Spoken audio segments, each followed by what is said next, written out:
Zanima me da li je grijeh igrati karte ako se igra iz zabavi, nema prisustva novca niti bilo kakve vrste kocki.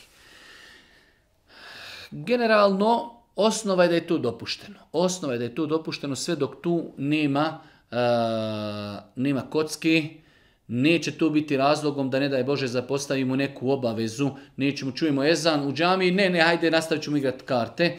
Da ne propustimo neku obavezu ili roditelj naredi djetetu nešto uradi, neću dosta igram karti i tako dalje.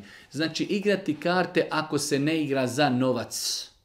I ako nas to neće odvratiti od neke naše šerijetske obaveze, i s druge strane, ako to neće nas odvesti, ne daj Bože, da nam to bude glavna preokupacija i da ne daj Bože počnemo to raditi za pare.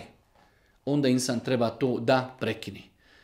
Jer svakako prvo se insan nauči igrati bez para, onda ide ulog pa i tako dalje. Ali generalno gledajući da čovjek s vremena na vrijeme s nekim, znači da sjedne, znači i onako, hajde da kažemo, odigra neku igru u kojoj nema nikakve ljutnje, u kojoj nema nikakvog zaloga, neće ga to odraditi ni od kakve njegove šerijatske obaveze, neće to biti razlogom da će ga uvući u igranje karti u pare. Uz Allahovu pomoć ne mislim da je to zabranjeno, a znači opet čovjek treba da pazi na svoje vrijeme i da ga iskorištava onome što će mu koristiti od učenja zikrullaha i tako dalje.